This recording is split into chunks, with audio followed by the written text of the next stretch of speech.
Voici une question qu'on devrait tous poser. Quelle est la définition de la vraie foi selon Dieu? La réponse est dans la parole de Dieu et nous l'entendrons aujourd'hui à l'émission À travers la Bible.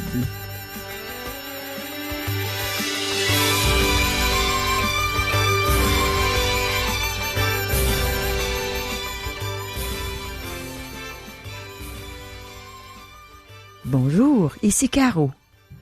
On a des questions auxquelles Dieu veut donner les réponses. En voici quelques-unes. Est-ce que d'autres gens peuvent remarquer que la main de Dieu est avec moi? Dans mon travail, est-ce que je dois être fidèle à mon patron afin de démontrer que je suis fidèle à Dieu? Quand j'ai une victoire au bout d'une épreuve, est-ce que Dieu doit recevoir toute la gloire? Comment mes actions peuvent-elles démontrer que j'ai confiance en Dieu à travers mes épreuves? Et que signifie une foi agissante? Dieu veut que notre foi grandisse. C'est pourquoi il a donné les réponses à toutes nos questions. Il les a données au pasteur Régent Joly, qui va nous enseigner de nouveau aujourd'hui. Mais premièrement, prions. Seigneur, tu sais qu'on désire être fidèle à toi, peu importe l'épreuve. On désire avoir une foi agissante. On a besoin que tu nous instruises, afin qu'on sache comment faire, Seigneur, pour t'être fidèle. Comment mettre notre foi en évidence dans notre vie. On a besoin de toi, Seigneur. Parle-nous, instruis-nous.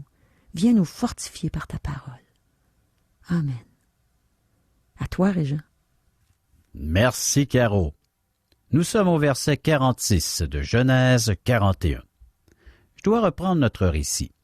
Joseph a eu la vie difficile en Égypte. Maintenant, il est convoqué au palais pour expliquer le rêve de Pharaon. Il donne l'interprétation des rêves et annonce 7 ans d'abondance suivis de 7 ans de famine. Il recommande à Pharaon d'entreposer du grain dans les silos d'Égypte et de prévoir pour les années de famine. Pharaon ne voyait pas à qui d'autre que Joseph il pouvait confier cette lourde responsabilité. Après 13 ans dans le pays d'Égypte, Joseph occupe un poste peut-être équivalent à celui du premier ministre. Seul Pharaon était au-dessus de lui en Égypte.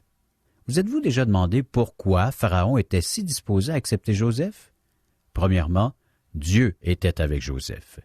Nous voyons depuis le début la main de Dieu sur Joseph. Dieu dirigeait la vie de Joseph par sa providence. Joseph a lui-même reconnu que Dieu a utilisé le crime de ses frères pour bénir son peuple. C'est merveilleux de constater et de réaliser que la main de Dieu est avec nous. Cependant, il y avait peut-être une autre raison très pratique pour laquelle Pharaon était disposé à accepter Joseph. Des érudits pensent qu'à cette époque, Pharaon était un des rois Hyksos. Les Hyksos n'étaient pas des Égyptiens, mais des Bédouins provenant du désert d'Arabie. Ils étaient nomades et pendant un certain temps, ils ont occupé le trône d'Égypte. Si cela est vrai, et je crois personnellement que c'est le cas, la race de Pharaon était plus proche de celle de Joseph que celle des Égyptiens, et ce serait la raison pour laquelle ils faisaient confiance à Joseph. En fait, les rois Hyksos éprouvaient de la difficulté à trouver quelqu'un en Égypte qui leur serait loyal et fidèle. La fidélité était un trait de caractère de Joseph, parce qu'il savait que Dieu dirigeait sa vie. Il était fidèle à quiconque Dieu le soumettait. Il était fidèle à sa tâche parce qu'il savait que tout venait de Dieu. Un lien racial entre lui et Pharaon explique peut-être pourquoi Joseph a trouvé Pharaon très disposé à son égard à ce moment-là. Joseph fut très fidèle au Pharaon. Notez que Pharaon a placé une chaîne autour du cou de Joseph, ce qui lui conférait la même autorité que celle de Pharaon. De plus, Pharaon lui donnait pour épouse la fille du prêtre Don. Elle s'appelait Asnath, et cela signifie « dédiée de Nit », une déesse égyptienne. De toute évidence, elle était une païenne. Cette femme venait d'un milieu idolâtre. Cet événement dans la vie de Joseph ressemble à un élément de la vie de Christ. Joseph a épousé une païenne et le Seigneur Jésus-Christ appelle présentement son épouse l'Église, qui est composée de ce monde païen. Dans le même verset, nous trouvons un autre point de ressemblance. Joseph fut conduit devant Pharaon à l'âge de 30 ans. Le Seigneur Jésus débuta son ministère public au même âge. Donc, à 30 ans, Joseph entreprend une carrière de gouverneur. Pendant les 7 ans d'abondance, il remplit les greniers d'Égypte avec tous les produits du pays. C'est maintenant l'heure de débuter notre lecture.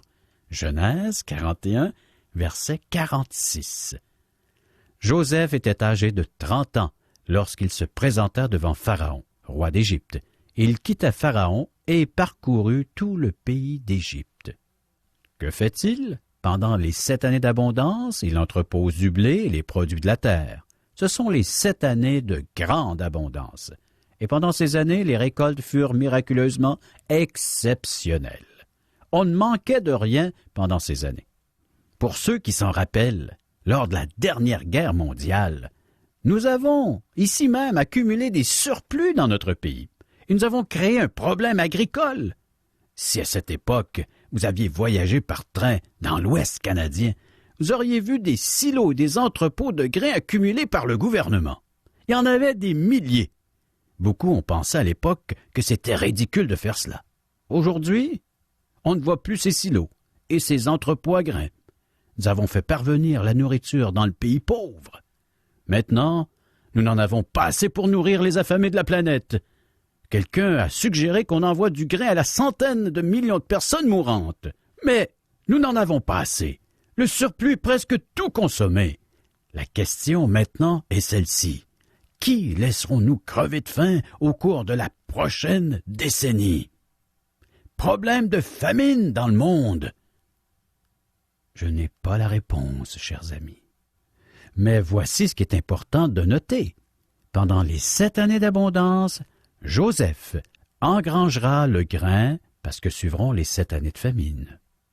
Pendant les 7 années de fertilité, nous dit le texte, Genèse 41, et cette fois les lectures des versets 47-48. Pendant les 7 années de fertilité, la terre rapporta abondamment. Joseph rassembla tous les produits de ces 7 années dans le pays d'Égypte. Il fit des approvisionnements dans les villes, mettant dans l'intérieur de chaque ville les productions des champs d'alentour. Notez qu'il entreposait les provisions dans chaque ville. Il a prévu la distribution de toutes ces denrées. Joseph fait preuve de prévoyance.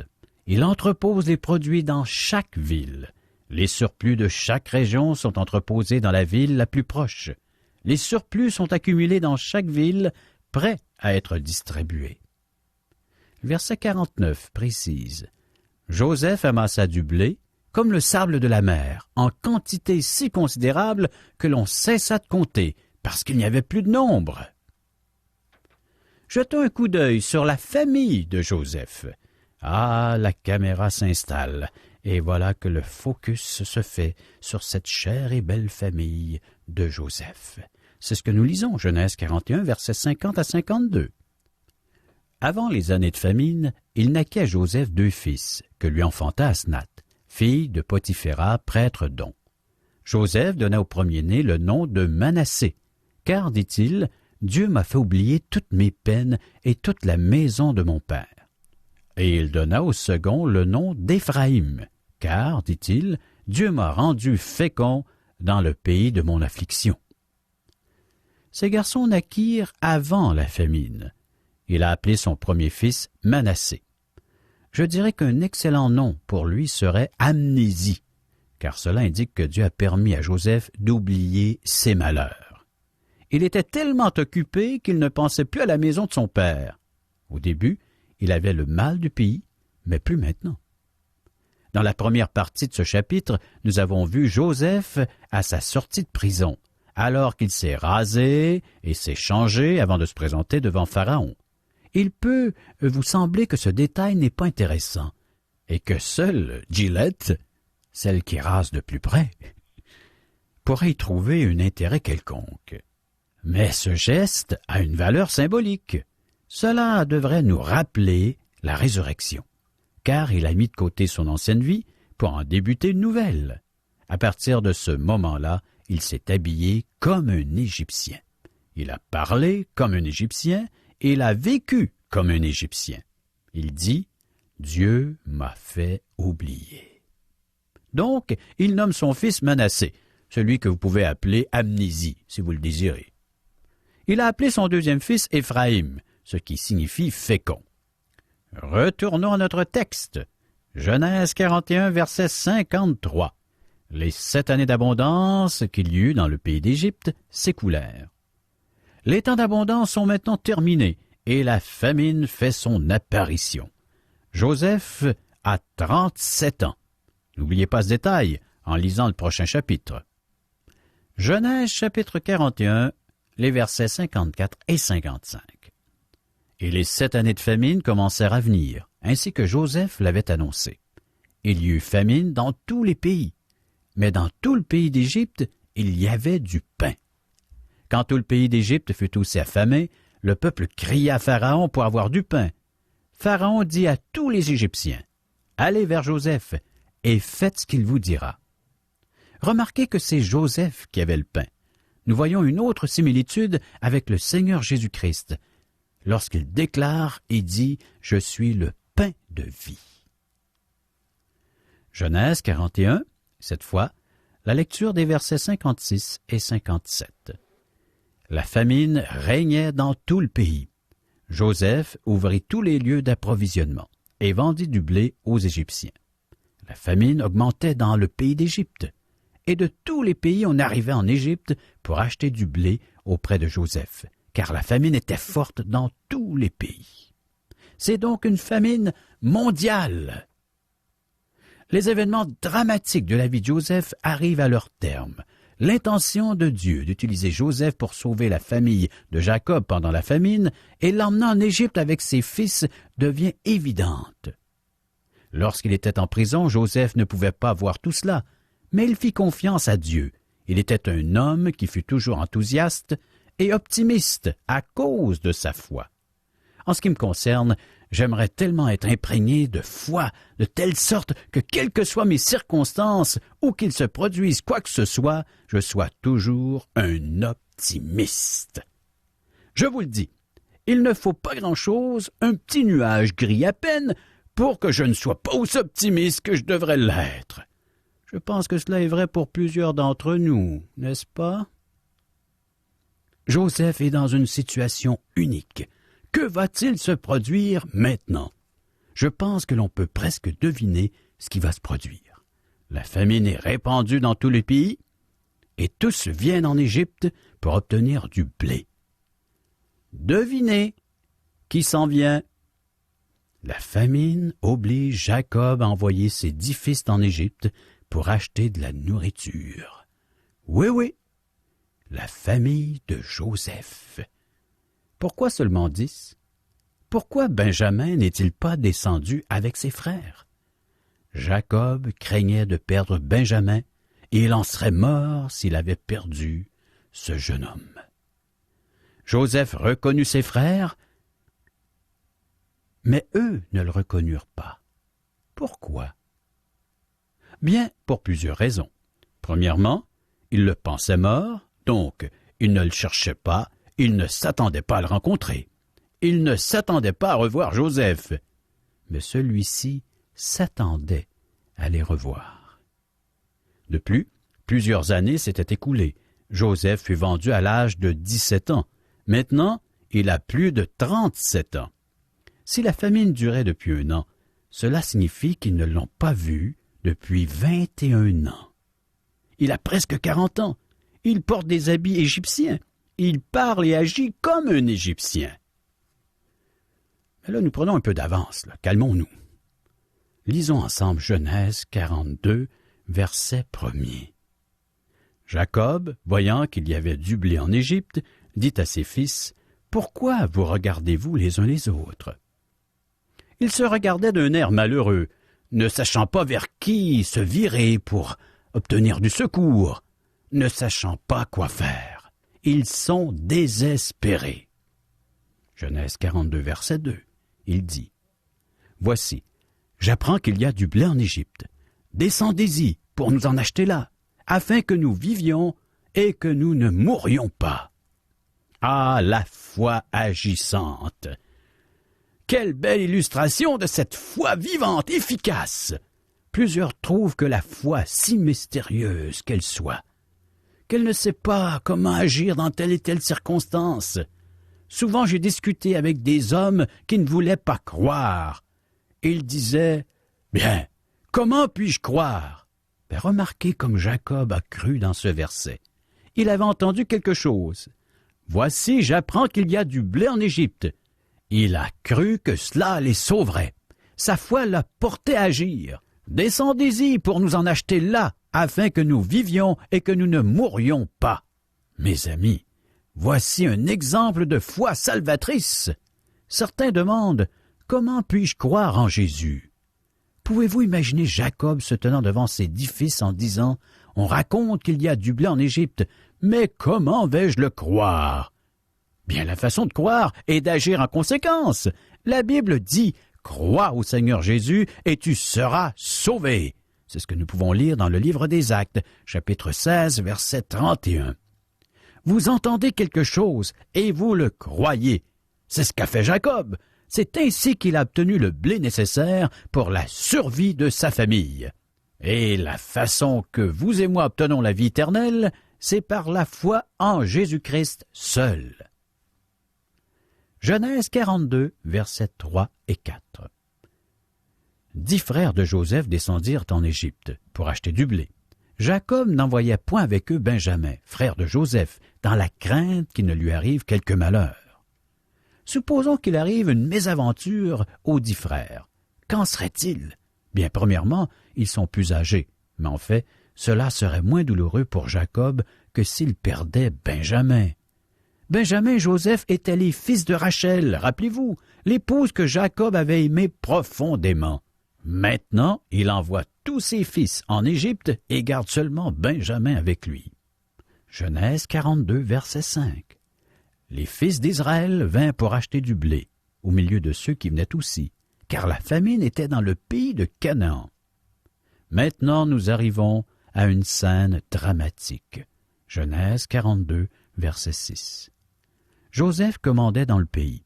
C'est lui qui vendait du blé à tout le peuple du pays. Les frères de Joseph vinrent et se prosternèrent devant lui, la face contre terre. Joseph savait qu'il devrait venir un jour. Il avait reçu des délégations de tous les pays de la terre habitée. La famine était mondiale, donc il gardait un œil ouvert. Et voilà, les 10 frères arrivent. Ils se prosternent tous devant lui. Ils mirent tous la face contre terre devant Joseph. Nous nous demandons comment il se sentait, en pensant, qu'en pensez-vous? Nous voyons l'accomplissement des rêves de Joseph. Vous rappelez-vous, alors qu'il était un jeune garçon, il avait rêvé que les gerbes de ses frères s'inclineraient devant sa gerbe? Le rêve se réalise. Ses frères aînés sont devant lui, face contre terre. Poursuivons notre lecture, Genèse 42, versets 7 et 8. Joseph vit ses frères et les reconnut, mais il finit d'être un étranger pour eux. Il leur parla durement et leur dit, « D'où venez-vous? » Ils répondirent du pays de Canaan pour acheter des vivres. Joseph reconnut ses frères, mais eux ne le reconnurent pas. Savez-vous pourquoi il leur parla durement?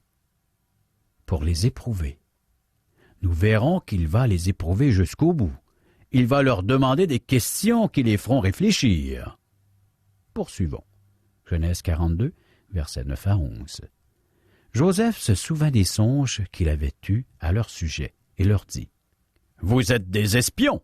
C'est pour observer les lieux faibles du pays que vous êtes venus. » Ils lui répondirent, « Non, mon Seigneur, tes serviteurs sont venus pour acheter du blé. Nous sommes tous fils d'un même homme. Nous sommes sincères. Tes serviteurs ne sont pas des espions. » Croyez-moi, Joseph met le paquet. Genèse 42, versets 12 et 13. Il leur dit, « Nullement. C'est pour observer les lieux faibles du pays que vous êtes venus. » Ils répondirent, « Nous, tes serviteurs, sommes 12 frères, fils d'un même homme, au pays de Canaan. Et voici, le plus jeune est aujourd'hui avec notre père. Il y en a un qui n'est plus. » Ceci est un moment émouvant. Joseph les questionne beaucoup. Il cherche à obtenir le plus de renseignements possible au sujet de sa famille sans se faire connaître à eux. Il les accuse d'être des espions. Il y a seulement 10 hommes devant lui. Ils reconnaissent qu'ils sont 12 frères et qu'il y en a un à la maison avec leur père. Ils pensent que l'autre n'est plus. En d'autres mots, ils pensent que Joseph est mort alors qu'il se trouve là, devant eux. Nous terminons notre lecture. Lecture d'aujourd'hui, Genèse 42, les versets 14 à 16. Joseph leur dit, « Je viens de vous le dire, vous êtes des espions. Voici comment vous serez éprouvés. Par la vie de Pharaon, vous ne sortirez point d'ici que votre jeune frère ne soit venu. Envoyez l'un de vous pour chercher votre frère, et vous restez prisonniers. Vos paroles seront éprouvées, et je saurai si la vérité est chez vous. Sinon, par la vie de Pharaon, vous êtes des espions. » Et il les mit ensemble 3 jours en prison. Résumons. Dieu éprouve son serviteur Joseph. Joseph, à son tour, éprouve ses frères. Aujourd'hui, Dieu éprouve les siens. Pourquoi? Parce qu'il veut que notre relation soit basée sur la franchise, l'honnêteté. Il veut construire sa vie sur un fond solide. Donc, il doit éprouver mon cœur, ton cœur, pour que nous puissions réaliser où est-ce que nous en sommes vraiment rendus dans cette relation avec Dieu. Voilà le but, le pourquoi des épreuves, chers amis. L'auteur d'une lettre du Nouveau Testament, Jacques, nous le dit, et je cite, Jacques chapitre 1er, verset 2. « Mes frères, regardez comme un sujet de joie complète les diverses épreuves auxquelles vous pouvez être exposés, sachant que l'épreuve de votre foi produit la patience. Il faut que la patience accomplisse parfaitement son œuvre afin que vous soyez parfaits et accomplis sans faillir en rien. Voilà ce que Dieu cherche. Ce que Dieu cherche, il le trouve. Et cela devrait faire un sujet de joie pour chacun d'entre nous. C'est ce que l'apôtre Pierre nous dit dans sa première lettre, chapitre 1er, versets 6 et 7. Je cite. « C'est là ce qui fait votre joie. Quoique maintenant, puisqu'il le faut, vous soyez attristés, pour un peu de temps par diverses épreuves, afin que l'épreuve de votre foi, plus précieuse que l'or périssable, qui cependant est éprouvée par le feu, ait pour résultat la louange, la gloire et l'honneur lorsque Jésus-Christ apparaîtra. » Oh, que nous puissions désirer ardemment que l'œuvre de Dieu s'accomplisse dans notre vie. Prions pour cela. Demandons à Dieu. Préparons-nous même pour l'émission, pour la prochaine émission. Nos prochains textes bibliques seront chapitre 42, verset 15, jusqu'au 43e chapitre, 15e verset. Oh, ce n'est pas facile, ça va être ardu, mais prenons cette discipline, jour après jour, de lire, de méditer la parole de Dieu, en train d'élaborer, d'expliquer, commenter ces autres textes. Merci, Régent. On a appris aujourd'hui que Pharaon voyait que la main de Dieu était avec Joseph. Joseph était fidèle à son patron, ce qui démontrait sa fidélité envers Dieu. Puis tout ça parce qu'il savait que Dieu dirigeait sa vie. Est-ce que c'est Dieu qui dirige ta vie, toi? Ou essaies-tu en vain de la diriger toi-même? Je dois t'avouer que ça m'arrive des fois. J'ai remarqué que des fois, j'essaie d'accomplir quelque chose par moi-même, puis ça marche jamais dans ce temps-là. Mais dès que je m'en repens et que je demande à Dieu de m'aider, c'est complètement différent. Je remets tout ça dans les mains de Dieu et c'est lui qui agit. Il n'y a pas longtemps, j'étais responsable d'une soirée de baptême à mon église et on avait des gros problèmes techniques Et j'essayais je demandais à un de faire ci, à un autre de faire ça pour me venir en aide. Et ça marchait pas. Puis je suis retournée chez moi, abattue, et je devais me préparer, me disposer pour amener la louange à mon église le lendemain matin. Et là, j'ai crié à Dieu, j'ai dit, Seigneur, ça va pas, je te demande de mettre tes mains. Je suis pas capable de le faire sans toi, j'ai besoin de ta force toute puissante. Et je me suis endormie comme ça. Puis le lendemain matin, je me suis réveillée avec une joie dans le cœur. J'étais convaincue, j'avais confiance que Dieu était pour agir. Et là, j'ai dit, Seigneur, c'est ton œuvre qu'on s'en va faire ce matin. On a une belle équipe de louanges à notre église. Alors, je me confie pas en eux, je me confie pas en nos techniciens, je me confie en toi. Et ma joie est en toi seul. Je refuse de me laisser abattre par les problèmes techniques. C'est ton œuvre, c'est entre tes mains. Et je suis partie pour l'église dans la joie. Et je suis arrivée à l'église, il y avait un frère qui ne devait pas être là ce matin-là, qui était là pour nous aider avec l'éclairage. Un autre était là pour aider avec le son. Tout s'est placé et on a fait 2 beaux cultes à Dieu, 2 beaux cultes d'adoration. Et la gloire en est revenue à Dieu seul parce que j'ai lâché prise. J'ai laissé Dieu agir. Et c'est son œuvre, c'est lui, il est tout puissant. Nous, on est des faibles créatures. On y offre nos petits pains, nos petits poissons, puis c'est lui qui multiplie, puis qui se glorifie à travers tout ça. Et en plus, dans le texte, on voit que Jacob avait une foi agissante, parce qu'il a envoyé ses fils chercher du pain en Égypte. Il savait qu'il y avait du pain en Égypte. Et toi, mon ami, est-ce que tu sais que Jésus est le pain de vie? Que c'est lui qui t'offre la vie éternelle? Est-ce que tu le crois? Est-ce que tu prends Jésus au mot? Jésus est le pain qui donne la vie éternelle. Régent a mentionné un verset tantôt. Il disait « Crois au Seigneur Jésus et tu seras sauvé ». Est-ce que tu crois que Jésus est le pain de vie? Ce pain qui peut te donner la vie éternelle. Eh bien, tu peux aller le chercher, ce pain-là. Jésus te l'offre. Il frappe à ta porte. Puis c'est lui-même qui est ce pain. Ce pain qui a été rompu. Son corps a été rompu pour toi à la croix. Jésus a été ce sacrifice vivant, ce sacrifice parfait que son Père a agréé pour te donner la vie éternelle. Alors reçois ce pain de vie aujourd'hui. Et la Bible dit que tu n'auras plus jamais faim. Tu vas être rassasié parce que Jésus, il ne donne pas avec mesure. Il donne la vie éternelle et il rassasie l'âme de celui qui croit en lui. Est-ce que tu crois en Jésus? Reçois-le comme ton sauveur, comme ton Seigneur. Reçois Jésus dans ta vie. Accepte-le. Il frappe à ta porte. Ouvre la porte. Il va entrer chez toi.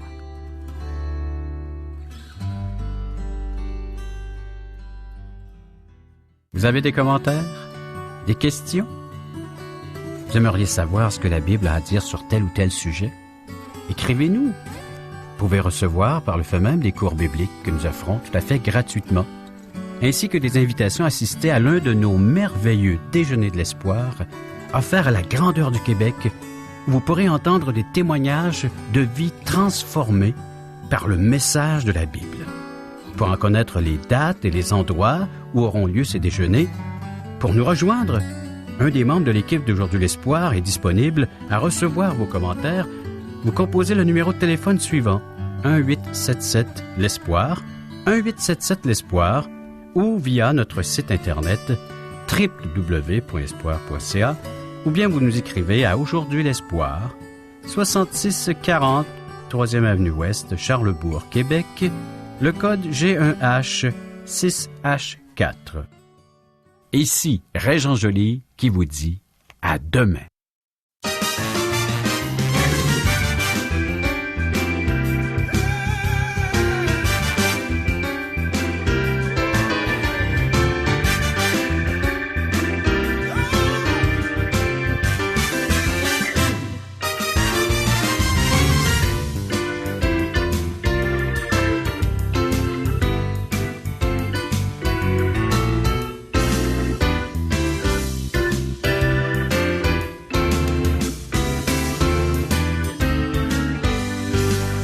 Cette émission vous a été présentée par Radio Espoir.